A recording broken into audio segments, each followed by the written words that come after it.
히브리서에서 기록되면 구속 구원사적인 큰 의미가 있는 제사라고 생각하는데 받고 안 받고는 결국 예. 천국까지 오게 엄청난 그런 차이가 있다고 생각을 하는데 예. 아담 언약에서 그 죄값으로 죽음이란 그러니까 아까 피로 이제 하면은 너무 단순화시킨 거 저도 이제 그 부분은 부정적인 생각을 갖고 있는 부분이 있는데 네. 근데 정성이라고 해버리면 너무 모호한 개념이 아닌가 결국 네. 관계라고 설명하셨는데 네. 그럼 관계도 결국은 신학적인 과정에서 결국 그리스도가 하나님과 관계 속에서 중심이시고 결국 십자가의 피의 의미가 네. 희생이라는 개념이 포함된 건데 네. 네. 그러면 제사 가운데서 양의 첫 새끼에서 희생의 개념도 포함된 게 아닌가 결국은 그리고 그 양의 첫 새끼라는 게 그 양이 결국 신학의 어린 양과 관계된 부분이 있을 수 있을까 양이라니까 뭐 혹시나 예. 근데 이제 그렇게 할 때 저희들이 제가 항상 말하는 건 뭐냐면 그 논증 가능하냐? 저는 요점을 항상 물으셔야 되고요. 근데 그 본문 자체에서 그렇게 할 수 있는 부분이 있느냐 할 때 저는 그 약간 저는 퀘스천 마크가 있어요. 저는 제가 아까도 그 피와 관련된 이야기를 쭉 드렸지만 저는 우리가 제사에서 피의 역할이라든지 그 한계라든지 이런 거에 대한 분명히 이해가 있어야 되는데 보통 이제 아벨의 제사를 이야기할 때는 그 거기에 피와 관련해서 이야기할 때는 제가 볼 때는 이런 제사법적인 그 충분한 이해가 없이 그냥 좀 뭐랄까요? 그 엄밀한 레위기 학적인 개념에서 보면 약간의 오해가 그러니까 오해하고 있었던 부분 그것을 확대 적용시키는 측면이 있다라고 저는 생각이 하고요. 그다음에 아까 제가 정성이라는 표현을 썼는데 정성을 할 때 우리가 조심하셔야 되는 건 뭐냐면 일단 하나님과의 바른 관계가 분리되어 있는 정성 개념을 저는 이야기하고 있는 게 아니에요. 그러니까 내가 하나님과의 바른 관계에서 자동으로 나오게 되는 그 개념을 이야기하는 거고요. 그래서 이미 하나님과 좋은 관계가 있는 사람이 그 관계가 자동으로 낼 수밖에 없는 결과물로서의 정성이 돼서 하는 겁니다. 그래서 이것이 행위구원이나 이런 개념이랑 전혀 연결될 수 있는 그런 게 아니라는 거 이해하셔야 되고요. 그 다음에 관계 개념도 하고는 또 이야기가 커져버릴 수가 있는데요. 저는 보통 우리가 이제 우리 기독교 신학 하면 이제 언약 신약 많이 이야기하잖아요. 근데 저는 제가 30년 동안 제가 이제 신학을 공부하면서 느끼는데 언약 신약을 저는 좀 약간 개선시킬 필요가 있다는 생각을 좀 해요. 그 개선은 뭐냐면 그 언약이라는 용어를 좀 관계라는 용어로 좀 바꿔야 되지 않나 생각을 합니다. 왜냐하면 언약이라는 것, 그 우리가 출애굽기 제가 이제 강의할 때 많이 이야기를 하는데 그 출애굽기를 이제 보통 우리가 출애굽기에 이제 시내산 언약 나오잖아요. 언약 이런 식으로 하고 쭉 하는데 그 출애굽기 주석가들은 특히 아니 랍비들은 옛날에 출애굽기를 해설할 때 하나님과의 로맨스 이야기로 비유적으로 설명을 했어요. 그래서 처음에 이제 이스라엘 백성들이 그 출애굽 사건은 이제 그 마치 제가 영화식으로 이제 비교하자면 그 깡패 바로에게 이제 그 곤란한 일을 당하고 있는 아리따운 여인 이제 이스라엘 이렇게 되는 거죠. 그렇게 되면 영화 같은데 로맨스 영화 보면 시작이 보통 그런 식으로 되잖아요. 그렇게 되면 그렇게 위험한 상황에 처할 때 백마탄 왕자님이 나타나서 이제 구해주잖아요. 그게 바로 하나님이에요. 하나님의 구원 레이스예요. 그래서 그게 첫 순간이고 그 다음에 광야 생활은 뭐냐 할 때 연애 기간이에요. 그래서 이 연애 기간 동안에 이제 제일 중요한 게 뭐냐 하면 이제 저는 이제 시험이다 이렇게 얘기합니다. 왜냐하면 내가 이 사람이 나의 평생을 바칠 만한 존재인가 확인하는 과정이에요. 그래서 재밌는 게 시험이란 단어가 하나님과 백성에게 비슷한 횟수가 나타나요. 그래서 양쪽 다 서로를 시험합니다. 그래서 그 결과로 이제 시험이 통과했다. 연애 기간 동안에. 그러면 이제 그다음 뭐 하겠어요? 결혼하죠. 결혼이 시내산 언약이에요. 그 시내산 언약에서 결혼을 하고 그 다음에 가면 이제 신방을 차려야죠. 그게 바로 이제 성막이에요. 그래서 이 로맨스 이야기라고 하면 참 잘 맞아 들어가고요.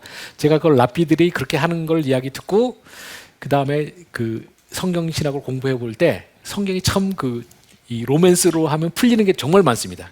그래서 제가 들은 지 한 20년 가까이 되는데 20년 동안 그 많은 본문들을 만날 때마다 이것을 과연 하나님과 백성의 로맨스 개념으로 풀 때 이것이 잘 풀리나 이제 그런 생각을 참 많이 해봤는데 성경의 모든 부분에 잘 맞아 들어가요. 그래서 특히 언약도 그렇고요. 그런데 이제 그런 차원에서 생각을 해볼 때 그러면 언약이 만약 결혼이다 그러면 이 결혼은 어떤 사람이 하게 됩니까? 이미 관계가 존재하는 사람들이에요. 그래서 저는 언약은 관계의 결과이고 관계라는 큰 집합의 부분 집합이에요. 근데 제가 전통적으로 이제 기독교 신학에 살 때는 언약 신학의 비중이 너무 커져가지고 모든 것을 다 언약으로 덮어요. 근데 그러니까 언약으로 결국 귀결되지만 언약 위에 할 수 있는 부분이 많이 있고요. 그래서 관계 개념을 하면 훨씬 더 많은 것을 더 풍성한 개념을 할 수 있어요. 제가 아까 이야기했던 탕자 비유도 사실은 저희 관계 신학의 바탕으로 돼 있는 거예요. 그리고 또 관계 개념을 이해하면 여러분 율법 문제나 이런 모든 문제를 다 해결할 수가 있어요. 하여튼 그렇고요. 그 다음에 제 창세기 강의하면서 제일 많이 강조하는 게 뭐냐면 선악과와 하나님의 영상 요 개념들도 저는 전부 관계로 풀 수가 있어요. 이제 그래서 해서 하는 거고, 그래서 이 관계 개념은 이제 하여튼 그래서 정성이라는 개념은 절대 우리가 따로 어떤 이 하나님과 바른 관계, 내가 바른 하나님을 향한 열렬한 감정, 이거 분리된 개념이 아니다 그런 거고, 가인은 그러니까 아벨이 그래서 하나님과 좋은 관계의 결과물로서 그런 일을 냈다면 가인은 하나님과 관계가 힘들어간 거고, 그것이 그런 결과를 그로 하여금 그냥 제사는 드려야 될 거고 그 속에서 그냥 힘들어가게 드려지는 이제 그런 것이 차이를 낸다, 이렇게 되는 겁니다. 그래서 저는 그렇고요. 그 다음에 또 제가 아까 말했던 것처럼 아벨의 제사가 결국 이제 뭐 피해 제사가 된다든지 어린 양이라든지 이렇게 되면 결국은 뭐냐면 아벨은 자신의 직업에서 나온 그 결과물을 가지고 드리게 됐고, 가인은 또 곡식 제사를 드린 것 자체가 그렇게 해서 그러니까 그냥 그 농부여서 그렇게 드리게 됐는데, 이것이 그러니까 그들의 하나님과의 관계, 그 다음에 또는 구속사적인 굉장히 중요한 일을 결정지어 버린 일이 돼버리는 거예요. 저는 이거 자체가 굉장히 부당한 일이 되는 거죠. 그러니까 피를 잘못 강조해서 가인과 아벨 케이스에서 하는 거고요. 그 다음에 제가 아까 또 처음에도 말했지만 분명히 5대 제사 안에도 피가 없는 제사가 분명히 존재해요. 그리고 그 외에 피 없이 설명할 수 있는 많은 것들이 있고요.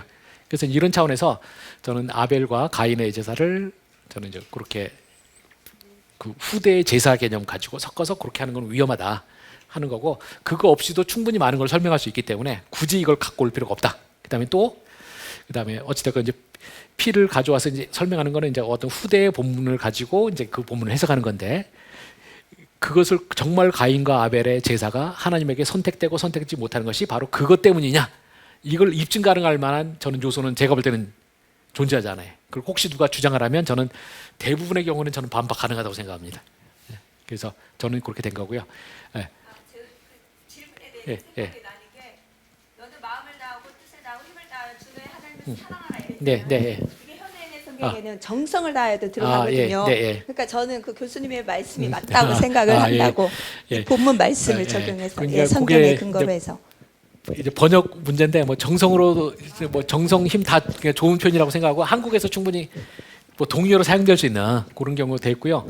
그래서 제가 이제 또 사랑 이야기 나오니까 그런데 이 사랑 이런 관계나 사랑에 대해서 제대로 된 본질적인 설명하려면 제가 이제 창세기를 강의를 해야지만 되는 건데, 제가 그러면 이제 레위기에 너무 딴 이야기를 많이 해야 돼가지고 제가 좀 최대한 자제를 하려고 하고 있습니다. 그런데 이제 뭐 중간에도 레위기 외적인 요소가 이제 많이 나오게 된 거는, 그게 결국 레위기도 성경의 일부이기 때문에 연결돼 있고 사상적으로 거기까지 이해한 상태에서 레위기를 봐야지 되니까 이제 그런 이야기가 나왔던 거고, 그다음에 제가 이제 간증 많은 거는 죄송도 한데 저는 제가 신학자로서 확신하는 바는, 내가 제대로 신학 공부했을 때 그 신학이 나를 바꾸고 나를 좋은 신자가 되지 못하면 저는 무의미한 거라고 생각을 해요.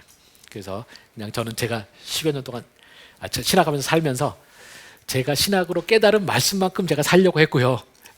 저는 그게 저로 하여금 더 신학을 다시 또 깨닫게 하는 그 계기가 돼서 뭐 그렇게 됐습니다. 하여튼 상황은 그렇고요. 그래서 그리고 제 사람들이 제가 뭐 하면 잘 운다고 맨날 그러는데, 내가 왜 울까 생각을 해봤어요. 근데 이유는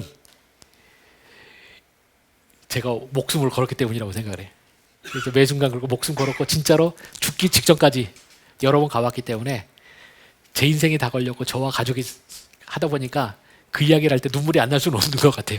그래서 하여튼 뭐 그렇고요. 이제 하여튼 화목제까지는 끝내겠습니다. 여러분이 도대체 5대 제사 언제 끝나나 궁금하실 것 같아서 화목제까지는 끝내고 가도록 하겠습니다. 화목제는 뭐 상대적으로 좀 단순합니다. 화목제 뭐 신약개관을 하자면 제일 먼저 이름이, 화목제가 제바흐 슐라밈이라고 되어 있고요. 여기서 슐라밈이라고 할 때 이제 히브리를 좀 아시는 분은 아실 텐데 이게 복수형으로 되어 있어요. 왜 복수형으로 되느냐 할 때 그 중에 하나는 이 화목제가 세 개의 하부 제사가 있어요. 나머지 제사는 다 번제라는 한 개념이에요. 뭐 재물이 달라지거나 그렇지만 그 번제고요. 그다음에 소제는 소제고 나머지 제사도 그런데 화목제는 그 안에 분명히 성경 본문에 세 개로 나눠놨고요. 그 첫 번째가 감사제, 두 번째가 서원제, 세 번째가 자원제라고 되어 있습니다. 그래서 이런 것들이 따로 이름이 있기 때문에 이걸 묶어서 이제 그 화목제라는 이름 안에 복수형이 들어가 있다 이렇게 이해하시면 되지 않을까 생각합니다. 그리고 이제 한 가지 참고적으로 여러분 상식적으로 알아두실 거는 이제 자원제라는 표현 썼는데 이게 성경에 다른 데 가면 낙헌제라고도 써 있어요. 뭐 자원은 말 그대로 스스로 원해서 해서 영어로는 free will 됐고요. 낙헌제는 기쁘게 드린다는 거죠. 그래서 사실은 되게 똑같은 표현인데 우리말성에서 자꾸 달리 번역을 해놨습니다. 근데 원어 자체는 똑같다. 그래서 제가 여러 번 말씀드렸듯이 우리 개역개정은 좀 고칠 때가 좀 많이 있다라는 생각을 하고요. 그러면 이제 그 다음 페이지 넘어가셔서 화목제가 드려지는 경우들이 이제 몇 가지로 있는데 성경에 나와 있는 케이스 보면 먼저 개인이 드릴 수 있는 화목제는 앞에서 말한 것처럼 감사제, 소원제, 자원제 있고요. 국가적으로는 이제 화목제가 언약 체결 및 갱신하거나 또는 왕이 임명되고 성전 봉헌하는 것 등에 할 때 화목제가 드려졌던 것들이 있습니다. 그리고 이제 그럼 이제 화목제를 이해할 때 화목제는 많은 책들이 말하기를 이제 번제랑 비슷한 요소들이 많다라는 겁니다. 그래서 번제랑 비교해 보면 이제 화목제를 어떻게 이해할 것인지가 자동으로 해결된다고 생각합니다. 먼저 우리가 번제는 수컷만 드리는데 화목제는 암컷도 드릴 수 있었어요. 이 점이 차이가 나고요. 이런 면에서 화목제는 일단 번제보다 싼 제사예요. 그러니까 암컷도 허용되고 그 점을 할 수 있고요. 아마 이제 여기에는 우리가 번제는 이제 그 여러 가지 이제 각 제사 기능이 있지만 번제는 하나님과 관계 회복 측면이 더 이제 강조되고 하다 보니까 비싼 개념이 좀 더 들어가 있는데 화목제는 이제 관계가 회복된 사람들이 잔치하는 거예요. 그런 차원에서 좀 더 이제 하나님께서 더 기준을 좀 낮춰주신 것이 아닌가 생각을 합니다. 그다음 두 번째로는 화목제는 화목제 중에서 자원제는 흠이 있는 제물이 허용된 유일한 제사였습니다. 그래서 우리가 보통 제물하면 흠 없다는 것만 많이 아는데 흠이 있는 경우도 이제 허용했다는 거고 이건 저번에도 말씀드렸던 것 같은데 이렇게 왜 그러면 화목제 중에서도 자원제만 이렇게 흠 없는 것도 허용했느냐? 그러면 이 자원제는 그야말로 아무 이유 없이 하나님께 자발적으로 드리는 제사 이런 경우 되는 거죠. 그래서 제가 저번에 제 예를 갖고 이야기를 했던 그런 케이스를 볼 수 있고요. 그리고 또 이제 이 자원제가 그 상대적으로 이제 기준이 낮다는 점도 우리가 좀 볼 수 있는데 왜냐하면 7장 그 15절 레위기 7장 15절 16절에 보시면 그 화목제 고기를 봉헌자가 먹어 없애는 기간 나와 있는데요. 그 감사제는 그 다음 날 아침까지, 그다음에 서원제랑 자원제는 그 다음 날, 그러니까 이틀 후까지 이제 먹을 수가 있었습니다. 이제 그러니까 이틀 후가 아니죠.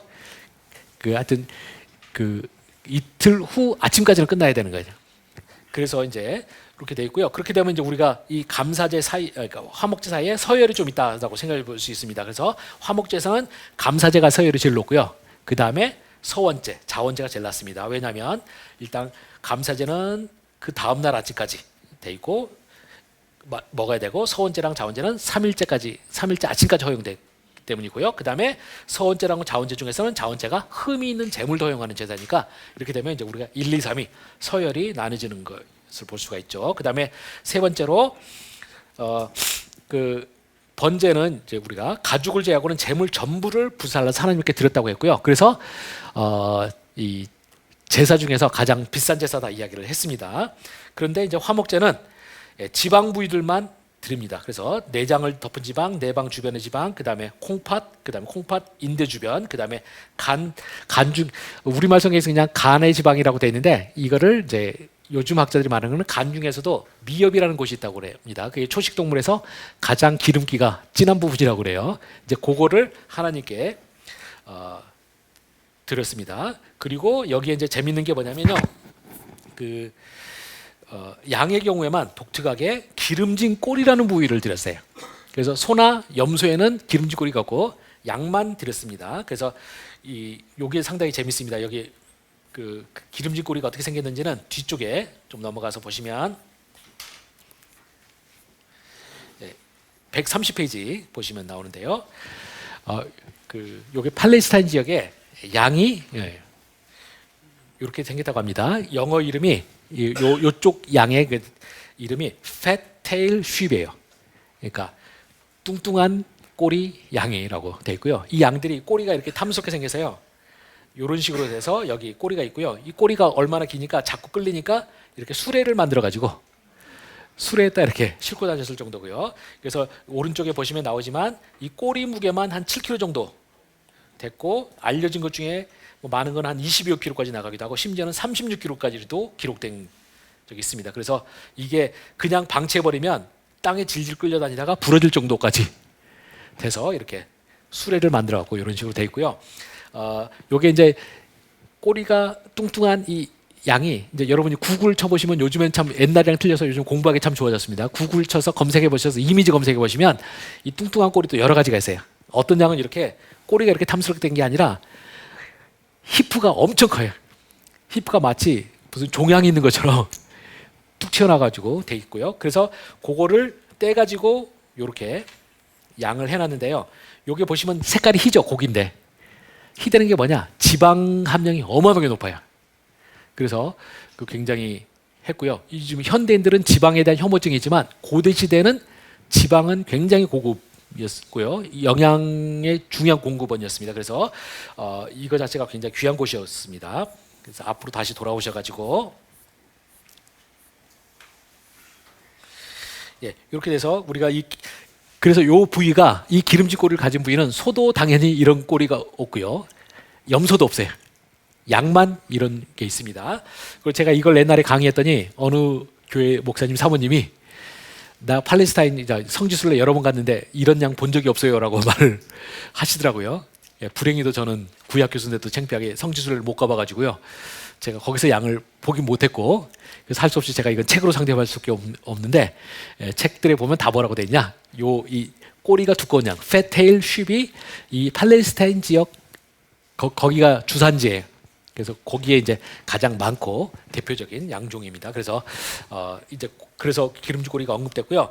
그럼 이 기름진 꼬리가 정말 어떻게 해야 되느냐 할 때 이 기름진 꼬리가 크고 귀하고 굉장히 지방이 풍부한 부위라는 거고요. 그래서 그 우리 ESV 스터디 바이블 보니까 재미있는 표현이 나와 있는데 거기에 보면 뭐라고 하냐면 이 기름진 꼬리를 말해갖고 스테이크계의 필레미뇽 같다 이렇게 말씀했습니다. 이게 필레미뇽이 뭐냐? 제가 여러분을 위해서 도와드리자면 제가 꺼내자면요.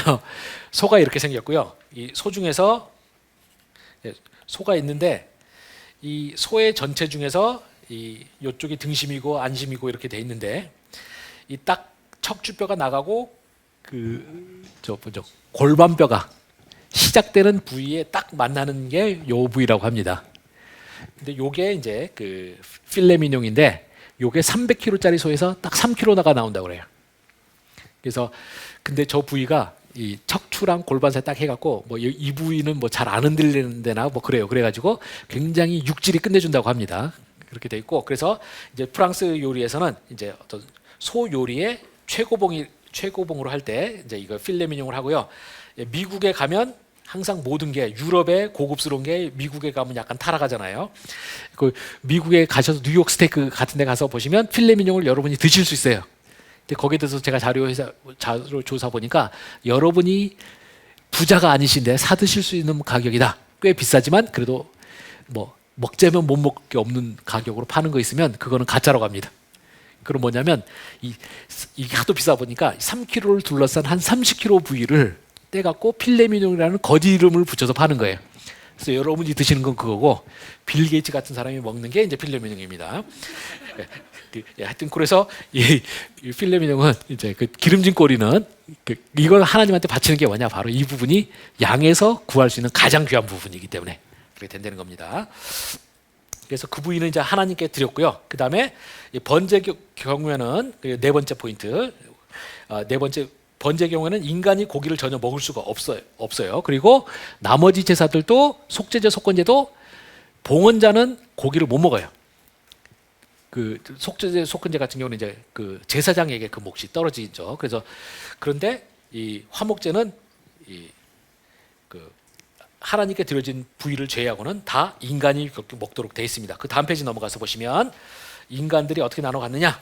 제사장이 가슴 부위와 오른쪽 뒷다리 부분을 차지하게 되고요. 그래서 이것을 저번 시간에 했죠. 우리가 요제, 거제 그래서 들어올리기와 그 다음에 흔들기로 해서 이제 제사장 몫이 떨어지고요. 그 나머지는 전부 다 그 모든 부위가 이제 봉헌자의 몫으로 떨어지게 됩니다. 그래서 봉헌자가 화목제물에서 가장 많은 부위를 차지하게 되고요. 이것이 이제 우리가 고대 이스라엘에서는 이제 고기를 먹는다는 것이 굉장히 힘들었던 시기이기 때문에 이제 화목제는 고대인들이 고기를 먹을 수 있는 굉장히 드문 기회 중에 하나였다라는 겁니다.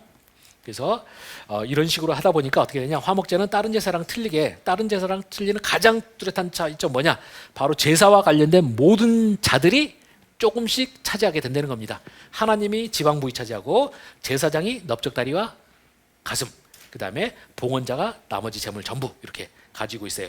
그래서 이런 것들이 무엇이냐 할 때 저는 이 화목제라는 성격 자체가 뭐냐면 하나님과 관계가 회복됐다는 것을 기념하는 일종의 파티 같은 역할을 하게 된다는 겁니다. 바로 그렇기 때문에 파티에서는 우리가 최대한 다 나눠갔잖아요. 우리가 좋은 주인이 만난 잔치집에 가면 당연히 그 제사를 막 그 음식 준비했던 옛날에 우리 조선 시대에 보면 어떤 집 부잣집 잔치하면 그 동네 사람들이 와서 막 도와주고 조금씩 다 얻어가잖아요. 제사, 그러니까 잔치 음식. 바로 그런 개념이에요. 그렇게 돼서 하는 거고요. 그래서 우리가 언약식을 치를 때도 화목제가 이제 등장하는 것이 바로 이런 성격이랑 좀 연결돼 있다는 것이죠. 바로 관계가 회복되고 어떤 관계가 새로 맺어지고 이런 것에 대한 잔치 개념들이 있기 때문에 바로 화목제가 역할이 되게 되는 거고요. 근데 이제 여기서 이 화목제의 가장 흥미로운 점은 제가 저번에도 잠깐 이야기했었지만 이 봉헌자가 자기 제물로 떨어진 것을 하루 내지 이틀 만에 먹으셔야 된다라는 것이 되는 겁니다. 그리고 만약 그것을 못 먹으면 어떻게 되느냐 할 때 레위기 7장 18절에 있는 것처럼 그 제사는 기쁘게 받아들이지 않을 것이라, 드린 자에게도 예물답게 되지 못하고 도리어 가증한 것이 될 것이며 그것을 먹는 자는 그 짐을 짊어지게 되리라 해갖고, 이게 히브리어로 그 가증하다는 표현이 성경에 많이 나오잖아요. 근데 요거는 그런 데 쓰이는, 일반적으로 동성애가 가증하다든지 요런 데 쓰이는 표현이 아니고요. 화목제에 남은 재물, 그러니까 날짜를 넘겨서 남은 재물에만 쓰이는 용어예요. 성경에서 그 핏굴이라고 하는 게 있는데요.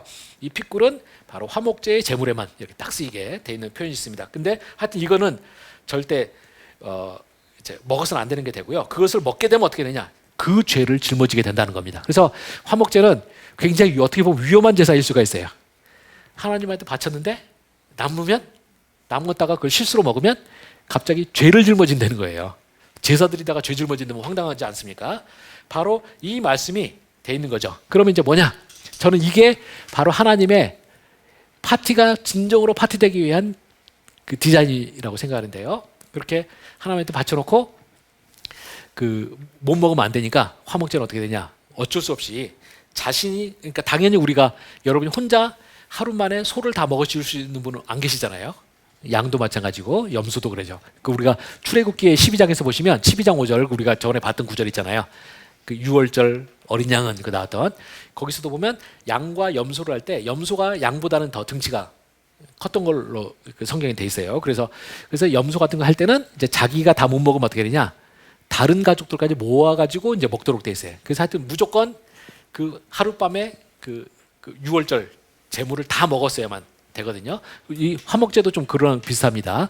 근데 결국 그러니까 뭐냐, 못 먹으면 어떻게 되냐, 주변 사람들 다 불러오라는 겁니다. 그래서 그 신명기 17장 19절 17절부터 19절에 보시면 주변의 약자들, 가난한 자들 다 부르게 돼 있고요. 여기 본문에 보시면 또 뭐도 나오냐면 레위인들 나옵니다. 레위인들은 기업이 없잖아요. 그리고 기본적으로 그 성경 시대 보면 좀 가난했던 것 같아요.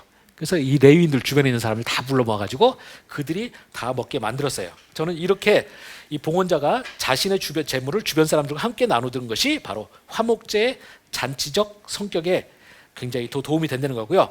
아마 하나님 화목제를 이런 식으로 디자인하셨던 것 자체가 바로 하나님께서 이 화목제가 단순히 봉헌자 너만 나랑 관계가 회복돼서 즐기지 말고 주변에 있는 너로 네가 관계가 회복됐으면 주변 사람들도 다 그것을 복을 받게 만들어라, 이렇게 하셨다고 생각이 듭니다. 그래서 이렇게 화목제가 되고요. 이제 이것을 이해하고 나면 화목제가 이런 성격이다, 모두 다 주변 사람들까지 다 즐기도록 돼 있다라는 걸 이해하시면 화목제에 왜 새 번제가 안 나오는지를 우리가 이해할 수가 있게 되는 거죠. 바로 새는 너무나 적잖아요. 요즘에 그 인터넷에 보면 1인 1닭이라는 말 있잖아요. 요즘에 치킨 좋아하는 사람들은 한 사람당 한 마리씩은 먹어야 된다, 이런 게 있는데 그렇게 작은 새는 화목제 성격에 부합하지 않아요. 그래서 하나님이 이제 의도적으로 이제 새는 허용하지 않으신 게 아닌가 생각이 들고요. 또 그리고 이제 이게 잔치다 보니까 이제 레위기 7장 13절 14절 가서 보시면 이렇게 돼 있습니다. 한번 가서 보시면 예, 거기 보시면 13절 14절을 보시면 이렇습니다. 또 유교병을 화목제의 감사제물과 함께 드리되 그 전체 예물 중에서 하나씩 여호와께 거제로 드리고 그것을 화목제의 피를 뿌린 제사장에게로 돌리지라라고 했고요. 여기서 보시면 화목제를 먹을 때 유교병도 이제 같이 먹을 수가 있었어요. 그러니까 유교병은 누룩이 들어간 거잖아요. 그러니까 제단에 올려지거나 이럴 수는 없어요. 근데 이것을 하면서 유교병을 같이 가져와 갖고 먹게 되는 거죠. 이제 이런 것도 다들 잔치적 성격이 이제 연결이 되어 있고요. 그리고 또 이제 이것을 우리가 하고 잔치적 성격을 이해하면 우리가 구약의 제사에 대한 우리들의 또 생각이 좀 달라질 수가 있습니다. 우리가 보통 제사하면 나를 위해서 제물이 죽고 하니까 굉장히 엄숙하고 무겁고 조용하고 이런 것만 생각할 수 있는데 사실은 화목제라는 차원에서 생각해 보면 여기는 기쁨과 즐거움이 같이 하는 측면도 있고 파티적인 부분도 분명히 있다라는 것을 이해해야 되고요. 이제 이것을 이해하면 어떻느냐? 저는 우리들의 영성에 대해서도 생각해 볼 수 있는데 우리가 경건이라는 것을 우리는 너무 좀 침울하고 이렇게 좀 풀 죽어 있고 뭐 이런 느낌처럼 우리가 생각할 수 있어요. 마치 열왕기상 21장 끝에 보면 아합이 이제 하나님한테 그 나봇의 포도원 사건 때문에 혼나고 나서 하니까 배옷 입고 막 풀 죽어 있는 거 보면서 하나님이 엘리한테 네가 저 사람의 그 겸함을 보느냐 이렇게 말하는 게 있잖아요. 그게 경건이라고 생각할 수가 있어요. 근데 경건은 절대 그렇지가 않습니다. 하나님을 만나서 하나님과 그 정말 은혜를 받았을 때는 하나님의 상당히 다른 부분 그리고 우리 신앙의 밝은 부분도 볼 수 있다고 생각합니다. 그래서 저는 우리 영혼이 굉장히 즐거움이 있기도 하다라는 걸 전 생각해야 된다고 생각합니다. 제가 그 최근에 나온 책 중에 아주 제가 최근에 번역된 책 중에 아주 제가 읽으면서 인상적이었던 책이 제목 자체가 존 버년의 경외라는 책이 있어요. 조엘 비키라고 청교도 연구가로 유명하신 분인데요. 그분 보면서 제가 존 버년의 이 경외라는 책 읽으면서 제가 정말 감동도 많이 받고 눈물도 많이 받고 눈물도 많이 흘리고 회개도 많이 하고 했는데 이 존 버년이라는 사람이 청교도고요. 맨날 그 정말 시대를 쳐서 외치는 말씀 때문에 이 그 설교권을 엘리자베스 여왕이 뺏어갔다는 이야기를 제가 저번에 했었잖아요. 근데 뺏어가니까 뺏어갔음에도 불구하고 존 버년은 두려워하지 않고 설교를 해버렸어요. 그러니까 어떻게 되겠느냐? 감방을 보냈죠. 그래서 존 버년이 설교했다는 이유만으로 감방에서 20년을 살았어요. 근데 그 감방에 들어갔더니 무슨 일 벌어졌겠습니까? 감방에는 죄인들에게 설교해갖고 감방을 전부 다 뒤집어 놨어요. 그리고 거기서 책도 많이 써갖고요. 유럽에서 가장 많이 책을 판 사람이에요. 유럽 역사상. 근데 죽을 때는 돈이 한 푼도 없었다고 합니다. 정말 대단한 사람인데요. 그 존 버년의 경외라는 책에서 보면 하나님의 두려움에 대한 걸 참 많이 이야기해요. 그리고 제가 위험한 거룩성이라는 이야기 많이 했잖아요. 저는 하나님의 두려움에 대해서 많이 제가 공부를 했다고 생각했는데 그 존 버년의 경외라는 책 보면서 제가 부끄러움을 많이 느꼈어요. 왜냐하면 제가 전혀 모르는 부분을 저보다 몇 세기 전에 신학자도 아니신 분이 엄청 깊은 연구를 했더라고요. 그래서 제가 깊은 감화를 얻었고요. 그 책에서 제일 인상적인 대목이 뭐냐면 제가 생각도 못했던 건데 그분이 두려워하다는 단어랑 같이 넣는 게 뭐냐면 기뻐하리로다, 하나님을 사랑하리로다 이런 표현이 굉장히 많이 나온다는 거예요. 그래서 이게 참 놀라운 거죠. 우리가 이사야가 하나님 만났을 때 화로다 나여 죽은 자처럼 되어도 나를 이런 거 했을 때 그러면 내가 그 두려워하는 존재랑 그 존재를 기뻐하고 그 존재를 사랑하기가 생각보다 쉽지 않을 텐데 이 존 버년이 말하는 거 뭐냐면 내가 진정으로 하나님을 경외하고 하나님과 관계가 회복된 자들은 그 두려움 속에서 하나님에 대한 깊은 사랑, 기쁨이 또 있다는 거죠. 저는 그 말을 보면서 딱 화목제가 그런 거죠. 내가 하나님의 옆에서 속죄를 받고 하나님과 관계가 회복되고 했을 때 또 거기에 기쁨도 있는 거죠. 이렇게 됩니다. 그래서 아까 우리 여기 의사 선생님 한 분이랑 제가 저한테 질문하셔서 대답하고 하다가 저는 뭐라고 했었냐면 우리 기독교인의 영성에는 약간의 정신분열증이 필요하다. 그런 얘기. 뭐냐면 한쪽으로 하나님이 두려워 죽겠는데 그 하나님을 기뻐하고 사랑할 수 있는 것. 이게 양립하기 쉬운 어려운 거예요. 또 제가 아까 하나님 앞에서 내가 정말 겸손하고 하나님 앞에서 거룩하게 살고 막 할 때 내가 하나님께서 구원을 받은 자로서의 가진 확신, 그 다음에 내가 그렇게 정말 확신 갖고 사는 사람이면 세상 사람보다 훨씬 더 좋은 삶을 살 거 아니에요. 근데 그 팔복에서 보시면 천국이 너희 것이라 할 때 천국의 주인이 누굽니까? 심령이 가난한 자예요. 그래서 제가 심령이 가난한 자 설교할 때 많이 이야기하는 게 바리새인과 세리의 기도 이야기하거든요. 거기서 바리새인은 잘난 척 하는데 정작 하나님 인정 안 해주고 하나님 앞에 서는 것도 두려워서 뒤에 기둥 뒤에 숨어서 가슴을 치면서 나는 죄인으로서다 하는 세리는 구원을 받아요. 그럼 우리 기독교의 영적 삶이 어떻게 해야 되겠습니까? 한편으로는 내가 하나님의 구원을 향해서 가면서 확신에 차고 막 그런 부분이 있는데 다른 한편은 나는 절대 구원을 못 얻을 것 같은 이 두려운 부분이 있어요. 이게 어떻게 양립 가능하느냐? 저는 그게 구원의 신비라고 생각을 해요. 그래서 사도 바울도 그 로마서 5장 6장 뭐 이런 데서 칭의 성화 이런 거 다 이야기하잖아요. 하다가 그 모든 구원의 마지막 부분에 가면 어때요? 8장에서 가서 하나님의 그 구원의 기쁨과 하나님의 사랑의 그 기쁨과 높음과 그거 쫙 나오잖아요. 바로 그 전에 7장 마지막에서 사도 바울이 하는 말이 뭡니까? 오호라 나는 공고한 자로다. 그래서 이게 양립 안 될 것 같은데 진정한 구원을 가진 성도에게 된다는 거예요. 저는 화목제도 바로 그런 거라고 생각합니다. 바로 내가 하나님 앞에서 처절한 자기 부인, 처절한 좌절, 슬픔, 고통 이런 게 있고 그와 더불어 하나님과 관계가 회복됐을 때 미치도록 기쁜 것이 있는 거죠. 이 점이 우리 영성의 다 모든 측면이라는 걸 여러분이 이해를 하시면 좋지 않을까 생각합니다. 그래서 우리가 어찌됐건 이제 그래서 하나님 앞에서 화해와 잔치가 됐을 때 이제 로마서 5장 9절부터 11절이 바로 이제 신약에서 5대 제사 중에서 하나 화목제적인 요소가 가장 잘 드러난 본문입니다. 읽어보면 이렇습니다. 그러면 이제 우리가 그의 피로 말미암아 의롭다 하심을 받았으니 더욱 그로 말미암아 진노하심에서 구원을 받을 것이니 곧 우리가 원수 되었을 때 그의 아들의 죽으심으로 말미암아 하나님과 화목하게 되었은즉 화목하게 된 자로서는 더욱 그의 살아나심으로 말미암아 구원을 받을 것이니라. 그뿐 아니라 이제 우리로 화목하게 하신 우리 주 예수 그리스도로 말미암아 하나님 안에서 또한 즐거워하느니라라고 되어 있습니다. 그래서 바로 이것이 바로 이제 성경에 되어 있고요. 그 다음 페이지 넘어가시면 이제 화목제가 이렇게 깊은 측면이 있지만 그럼 화목제에 속죄가 있느냐 할 때 제 답은 이때는 겁니다. 그래서 뭐냐? 바로 일단 안수라는 요소가 분명히 화목제에도 안수를 하고요. 안수는 속죄가 연결돼 있다라는 걸 제가 앞에서 설명드렸었고 또 피해 처리 방식이 번제와 동일하게 됩니다. 그래서 이런 것들이 이제 돼 있고요. 이것이 주는 교훈은 무엇이냐 하면 그 아래 이어졌듯이 하나님과 진정한 화평과 교제는 오직 속죄를 통해서만 가능하다는 겁니다. 그래서 우리가 죄의 문제를 해결하지 않고 하나님 앞에서 화평을 누릴 수 있다는 것은 거짓 가르침이다라는 걸 분명히 인식하셔야 됩니다. 그래서 예레미야서 그 23장 16절, 17절, 21절부터 22절 거기 한번 보겠습니다. 거기 먼저 우리가 16절, 17절 먼저 한번 교독을 해볼까요? 만군의 하나님 여호와께서 이같이 말씀하시되 너희에게 애언하는 선지자들의 말을 들으라. 그들은 너희에게 헛된 것을 가르치나니 그들이 말한 묵시는 자기 마음으로 말미암은 것이요 여호와 입에서 나온 것이 아니니라.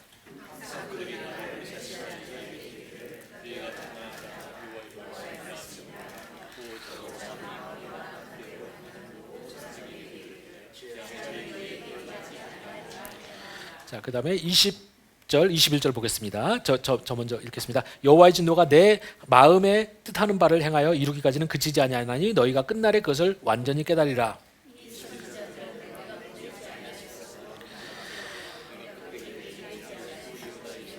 예, 여기서 이제 보시면은 바로 죄인들이 죄를 지어서 벗어나지 않는데 그들에게 하나님의 구원이 이른다고 그러고 하나님과 화평하다고 하는 이런 선지자들을 거짓 선지자라고 하는 거예요.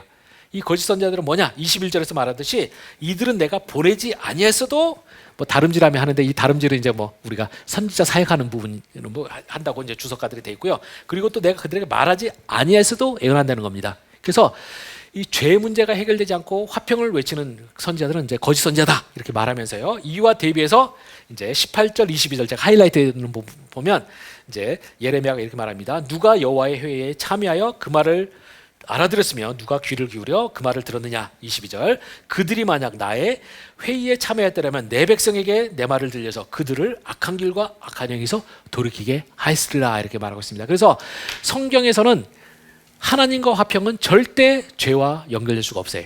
그래서 진정으로 우리가 성경적인 구원은 내가 금요철에 매해가지고 눈물 좀 흘리면서 회개했다라고 하는 거 그게 구원이 아니라 회개가 아니라 성경의 회개는 바로 22절에 약한 길과 악한 행에서 돌이키는 것까지입니다. 거기까지 됐을 때 그런 자들에게는 하나님의 은혜가 있어요. 그 사람이 어떤 참혹한 죄를 줬어도 그들이 하나님과 회복할 수가 있습니다. 근데 이것이 되지 않았을 때는 아무리 하찮은 죄를 줘도 회복이 없다라는 걸 우리가 분명히 이야기를 해야 되고요. 그래서 이 본문에 이제 여기서 제가 이걸 가지고 사실은 이제 설교하고 싶어서 맨날 우리 학교에서 학교에서 채플 설교하고 싶어갖고 준비를 하는데 여기 히브리어도 어렵고 막 해갖고 아직도 몇 년 그리고 또 여러 가지 또 다른 설교에 밀려가지고 제가 이걸 못 하고 있는데요. 여기 내용은 전체적으로 이렇습니다. 여기서 이제 예레미야가 참 선지자와 거짓 선지자 구분할 때 포인트가 뭐냐? 하나님의 회에 참여한 사람이라고 자기를 이야기하고 있고요. 반대로 거짓 선지자들은 무엇이냐?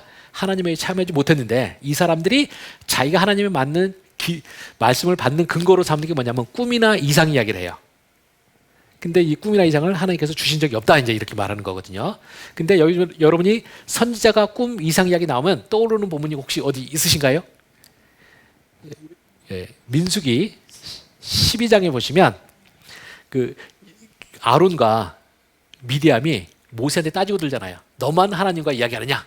우리도 한다 그러면서 따졌더니 그때 하나님이 민수기, 제가 시간 없으니까 그냥 말씀하죠. 민수기 12장 6절부터 8절에 내가 너희에게는 꿈이나 이상으로 말했거니와 내 종 모세와는 그렇지 아니하니 내가 그와 그러니까 히브리어 직역하면 얼굴과 얼굴을 마주하여 대면하고 그 다음에 모호한 말로 하지 않는다라는 말이에요. 그래서 이제 에레미야가 그걸 빌려와서요. 자기는 모세의 전통을 따르는 이제 진짜 선지자다 이야기한 거고, 또 하늘의 회의라는 개념은 여러분이 열왕기상 22장에 보면 아합이 이제 전쟁하러 나갈 때 어용 선지자들 불러다가 이제 내가 이 전쟁에 승리하냐 했더니 어용 선지자들 다 진짜라고 그러잖아요. 근데 그때 미가야라는 선지자가 있죠. 이 아합이 나쁜 놈이지 멍청한 사람은 아니에요. 그래서 어용 선지자가 다 말할 때 히스기야가 아니라 누구죠? 여호사밧이죠. 여호사밧이 우리가 한번 이 사람들밖에 없으니까 한번 좀 다른 선지자도 이야기 좀 들어봅시다 했더니 이제 아합이 미가야라는 선지자가 있는데 얘는 나한테 절대 좋은 소리 안 한다 그런 거예요. 그래서 미가야가 딱 왔더니 이제 미가야가 말하기를 전쟁에 나가면 승리한다고 합디다 이렇게 딱 해요. 그랬더니 아합이 멍청이가 아니기 때문에 딱 바로 알아듣죠. 그러면서 제대로 말해라. 그랬더니 미가야가 그때서야 진짜 얘기를 해주는데 내가 하늘의 회의에 참여해서 보니까 하나님이 하늘에 있는 천사들을 불러놓고 말하기를 누가 나가서 아합을 죽게 만들고 이렇게 말하는 거예요. 그랬더니 거짓의 영이 제가 나가서 하겠습니다 이렇게 이야기를 하는 거죠. 그러면서 죽겠다고 하니까 이제 아합이 분명히 그걸 알아들었음에도 불구하고 아합이 네가 그렇지 그래야지 너답지 이러면서 내가 전쟁에서 이기고 돌아와서 널 반드시 죽이겠다 이렇게 했는데 그 전쟁에 나가서 죽어버리죠. 그래서 이제 바로 하나님의 말씀을 진짜 가졌던 사람이 이제 미가야인 게 확인이 된 거예요. 저는 이제 그런 얘기가 중요한 거고요. 그래서 저는 우리들이 화목제에서 우리가 배울 수 있는 보조적인 교훈이 바로 이겁니다. 그래서 우리가 이 절대 참 목회자는 그리고 참 목자는 절대 화평과 죄의 양립을 외쳐서는 안 되는 거고요. 성도들도 마찬가지입니다. 성도들도 절대 화평과 죄가 양립할 수 있다고 믿으시면 안 돼요. 그거는 성경에서 절대 안 가르치는 거고요. 제가 이와 관련해서 경험이 짧지만 안타까운 경험이 있었던 게 제 친구 목사 한 명이 이제 개척교를 했어요. 그런데 이 친구 목사가 상당히 대형교회 후계자가 될 뻔했던 친구예요. 근데 요즘에 대형교회들은 이렇게 한 사람을 세워서 후계자 삼으면 그 후보군에 있었던 사람들은 이제 목사님들이 이제 교회 분리개척시키게 도와주더라고요. 그래서 나갔어요. 근데 나가면서도 목사님이 좋은 성도들을 붙여줘요. 상당히 영향이 있는. 그래서 이제 교회에서 이 친구가 개척교회 하는데 상당히 성공적으로 잘했고 이 친구도 워낙 좋은 목회자고 그래서 또 좋은 성도들의 그 푸시를 받아서 잘 했어요. 근데 하다가 이 갈등이 있어가지고 굉장히 열성 있는 청년이 몇 명이 떨어져 나갔는데 이 친구들이 구원파에 빠졌다고 그래요. 근데 그러고 나서 이제 들려오는 소식을 제가 듣기로 이 구원파 그렇게 좋은 청년들이었는데 이 친구들이 구원파 가가지고 굉장히 타락하게 굉장히 성적으로도 물러내고 됐다는 거예요. 왜 그러냐? 구원파가 가르치는 게 바로 이거죠. 내가 예수 그리스도를 믿기만 하면 구원을 얻고 영원히 떨어지지 않는다는 겁니다. 죄 영원히 이제 다시는 천국에서 떨어지지 않는다. 그러니까 어떻게 돼요? 이미 이게 제가 아까 선택 개념에 있어서 특권의식까지 그리고 또 심지어는 그 특권의식은 주권자가 하나님이신데 하나님마저도 이걸 못 바꾼다는 거예요. 그러니까 어떻게 되겠습니까? 자기네들끼리 불란한 짓을 하는 거예요. 그러면서도 자기네들 구원의 확신을 이야기해요. 근데 성경은 절대 그런 가침을 가고 있지 않다는 거고요. 이 점에 대해서 분명히 이해하셔야 되고, 그래서 이 화목제 역시 속죄를 기본으로 한다라는 사실에서 우리가 볼 수 있는 것, 하나님과 화평의 유일한 통로는 바로 우리의 죄의 문제를 해결함으로써다라는 걸 여러분이 이해를 하시면 되겠고요. 이제 요까지 이해를 하시면 이제 그 화목제는 나머지 부분은 다 해결됐다고 생각합니다. 이게 마침 딱 끝날 때가 돼서 그런지 이게 맛이 가가지고 지금 페이지가 넘어가질 않아요. 네, 그래서 이제 하나님께서 우리들에게 그만두라고 하시는 것 같습니다. 그리고 시간도 됐고 해서 여기서 마치겠습니다. 예, 수고하셨습니다.